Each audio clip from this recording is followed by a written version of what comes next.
Welcome to 5 Books for Catholics, where an expert selects and discusses 5 outstanding books on some aspect of Catholic life, doctrine, or culture. Many believe that urban culture is less conducive to the faith, and that Christian life is more likely to flourish outside big cities. Nevertheless, the books of the New Testament are full of details on how, from Pentecost on, the early church spread throughout the cities of the Roman Empire. This trend continued throughout the first centuries of Christianity. The early church's evangelization of the ancient cities may enclose, therefore, some important lessons for Christians today. In this interview, Mike Aquilina, the author of Rabbles, Riots, and Ruins, 12 Ancient Cities, and How They Were Evangelized, discusses the early church's evangelization of the cities and selects some of the best books on the subject. Mike Aquilina is the author of more than 60 books, including The Fathers of the Church and The Mass of the Early Christians. He is Executive Vice President of the St. Paul Center for Biblical Theology. The books discussed in this episode are first, The First Urban Christians by Wayne Meeks. Second, Cities of God, the real story of how Christianity became an urban movement and conquered Rome by Rodney Stark. Third, The Christians as the Romans Saw Them by Robert L. Wilkin.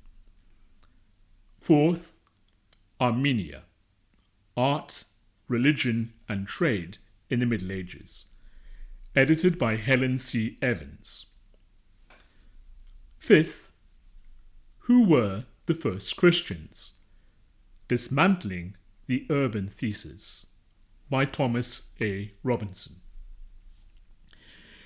Links to these books are available in the show notes of this episode and on the transcript of this interview published on the website. And if you have a moment, please support this podcast by leaving a top rating on the platform of your choice. Mike Aquilina, welcome. Hey, thanks for having me back, Father Dominic. It's been a while. First question, to what extent do the main cities in which early Christianity took root continue to influence the church today? Well, it's a standard thesis that Christianity usually took root in the cities first, and we see that already in the Acts of the Apostles, right? We see Christianity exploding on the day of Pentecost in the city of Jerusalem, right? And when it moves out from Jerusalem, it tends to find another city to settle in, like Antioch, another major Roman city. So Christianity moves from city to city, and transportation during that time was kind of designed that way. It's not long before the time of the apostles that the trade winds were discovered. And so you could travel on the open sea. Well, what that meant was that you're not going to be stopping at a lot of small ports. You're going directly from one major port to another major port. You can travel on the open sea. And coincidentally, in the first century, we see open commerce going on for the first time because Caesar Augustus had suppressed piracy on the high seas in a definitive way. And so you have open travel. You have a lot of ships making the trip from one major city to another major city. And the roads were built that way. They were built to connect one city with another city, the next city expeditiously, and just continue in a line across the empire. So it was convenient at that time to move to cities, and that's what we see the apostles doing. They're cities big and small. Historians point out that Rome, the empire, was made up of 5,627 local municipalities. These were cities, right? And the surrounding rural areas were ruled from the cities. So if you wanted to have influence in a region, you went to the city first. It's It's a standard strategy, I would suppose. You have a concentration of people, you go there. But does that continue to influence the church today, its structure, the way evangelization is carried out?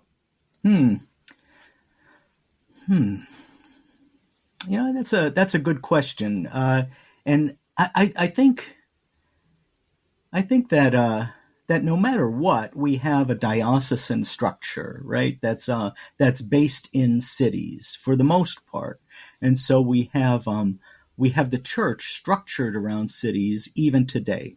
So if you do evangelization, even if you're doing it in rural areas, even if you're doing it in remote areas, you're doing it with reference to some city nearby, and you're probably relying on some of the resources of that city. All that said, right? Once you get to the city,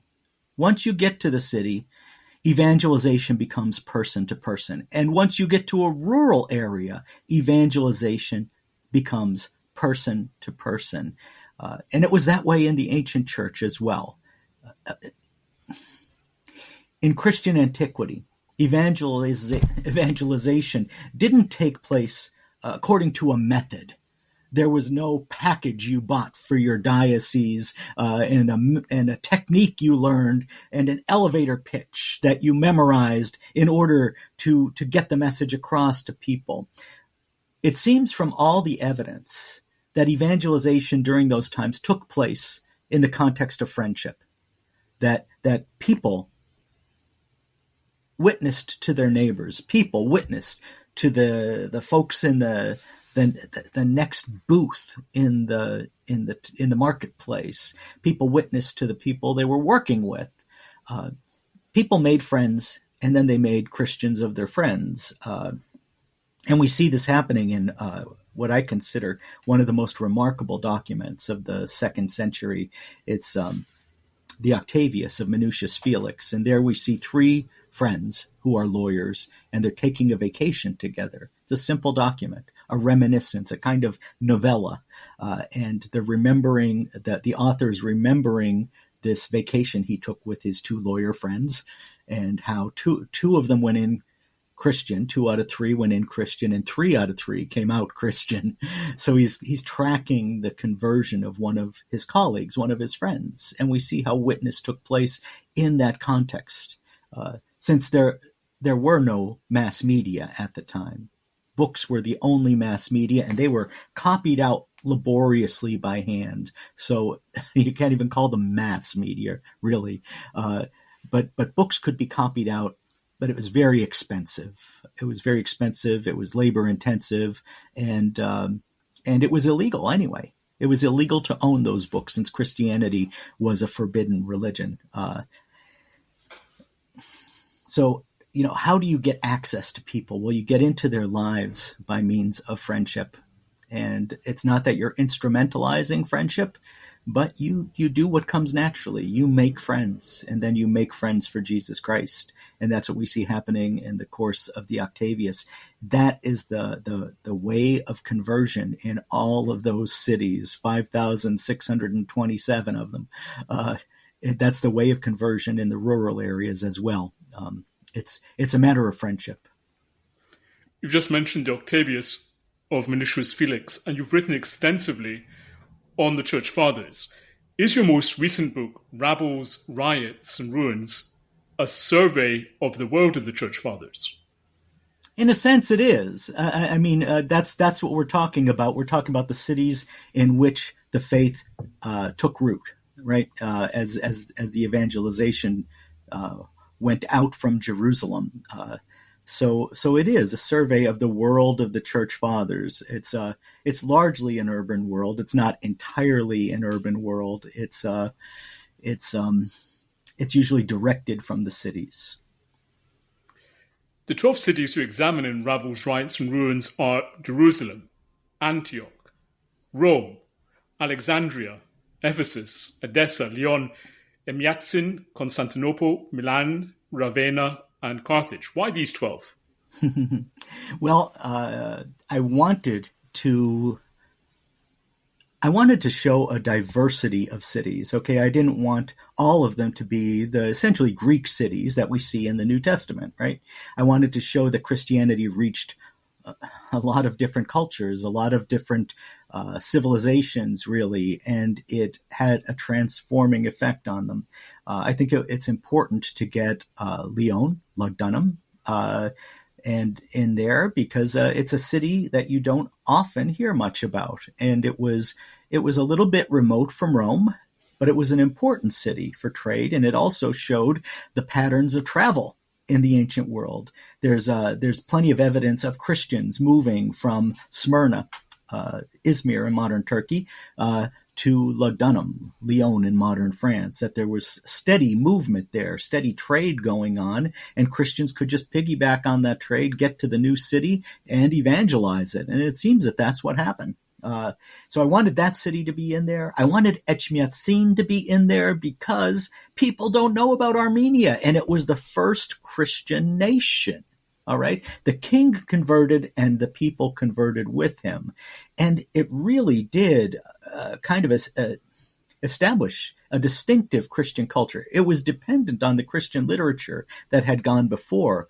But the king really did put forth an effort to translate materials from Greek and from Latin and to get them into the Armenian language, so that they would be there in the libraries. There are many works of the Greek and Latin fathers that we would not have if they didn't survive in Armenian. So Armenia becomes this important Christian nation. And it's an exotic culture. If you look at the artwork, if you look at the icons, they're suggestive of art from the Far East, from India, from Persia, even from China. It's a different style from the icons of Greek culture, and certainly from the artwork of Western culture, Latin culture. So this is something distinctive we see in Armenia. And many years ago, I can't remember how long, but I was in New York City, and I went to the Armenia exhibit at the Metropolitan Museum of Art, and I was just riveted. One of the book, I bought the book that they put together in order to show off the works that they had in the galleries for that exhibit, and I was transfixed.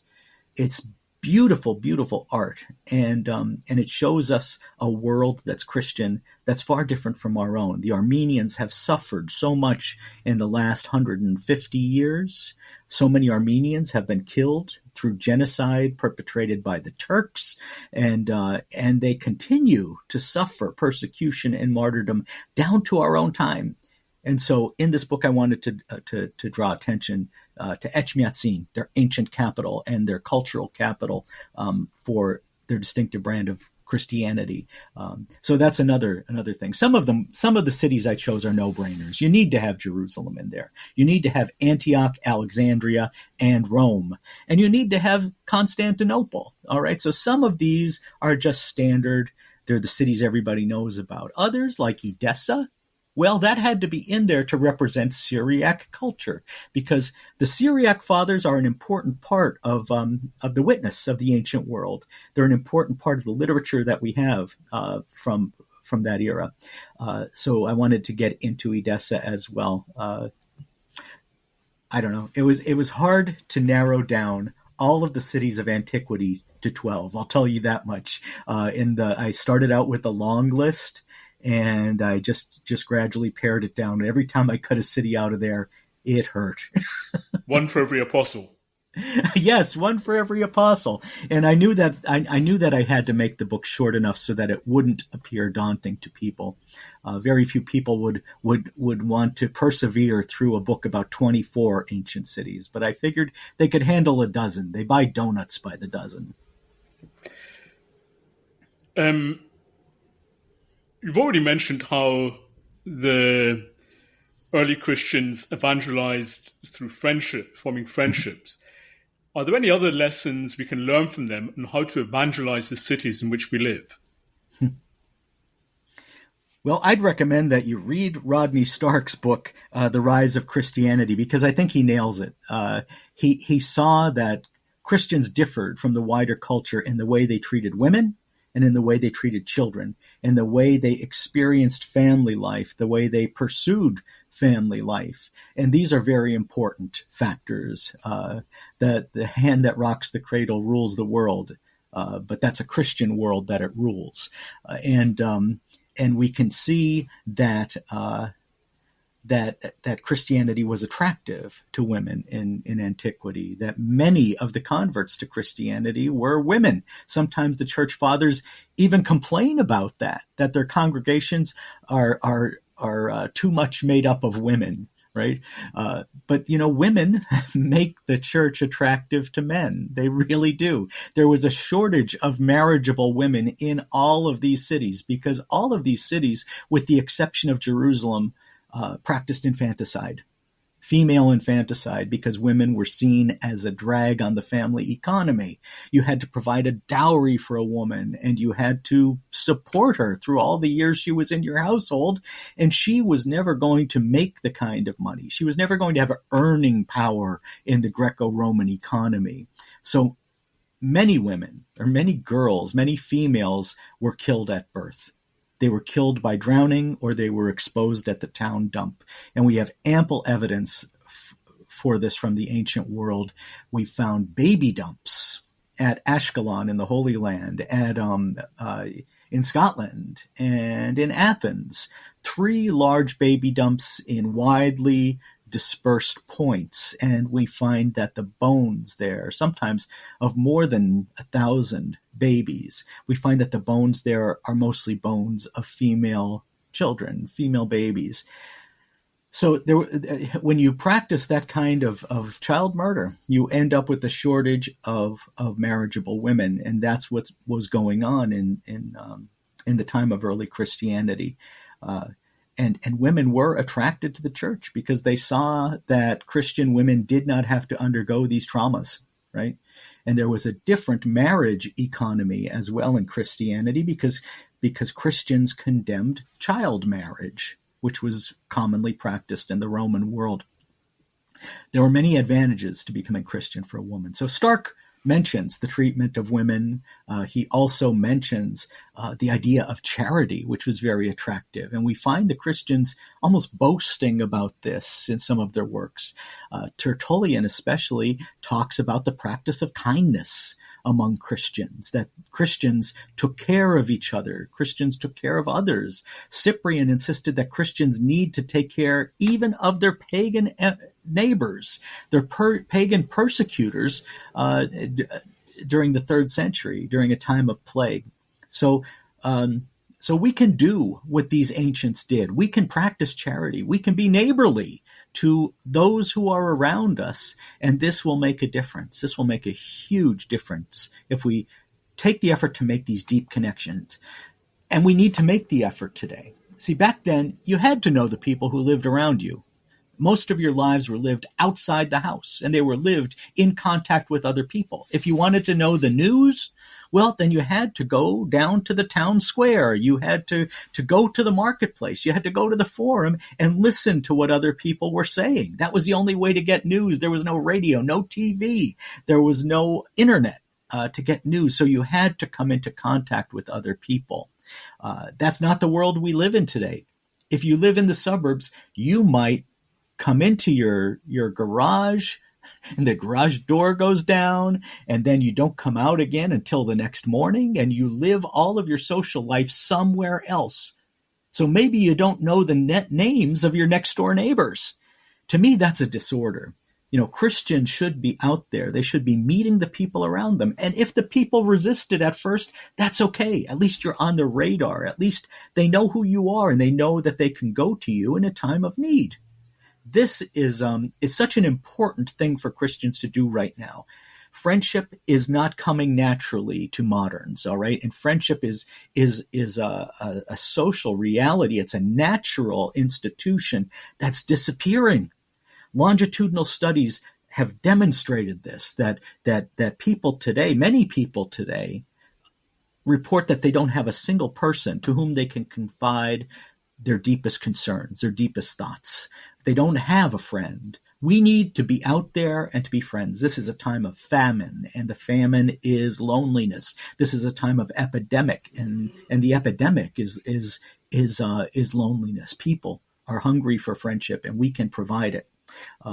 This is something that was done in the early church. I think it should be done today too. It's the simplest act of charity in many ways, because you don't have to buy anything. You don't have to take a class. You don't have to get special certification. Just be a friend.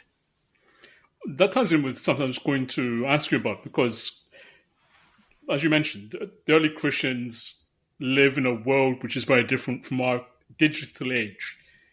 They interacted with one another directly or in the forum, the public square. Nowadays, the forum has moved online, and increasingly people have ever fewer interactions in the flesh. Yes. If I've understood, your answer to that would be it's still pertinent. The evangelization of ancient cities is still pertinent, because Christians today, in our unprecedented situation, should just be outgoing and try and establish one-on-one relations, face-to-face relationships with people. Yeah, I think so, because what we have online isn't real, and it isn't deep. It's extremely shallow. It's curated. You can carefully think about what you're going to say before you fill in that comment box. I wish more people would carefully think about what they're going to say before they fill out a comment box. But in real life, you're speaking with someone, conversations go in unexpected directions, and you have a certain degree of confidentiality. You have a certain degree of confidence in one another. If trust, you build trust that way. And I don't think that happens with online relationships, at least not at the same level. And I think that people who are interacting mostly online still hunger for that kind of personal connection. There's still a need for it. I don't think that online interactions really satisfy the need that we have for friendship. The studies seem to show that people miss it when they don't have it, when they don't have a real life flesh and blood friend. Thank you for listening. To read or listen to the rest of this interview and gain full access to our archive, visit 5booksforcatholics.com and become a premium subscriber. If you've enjoyed this episode, please subscribe to the podcast and give it a top rating on the platform of your choice. That way, more people can discover it. You can also support the podcast and help us produce more interviews like this one by making a one-off donation via the link given in the show notes. As little as $1, £1, or €1 can help and will be greatly appreciated. Thank you once again, and God bless.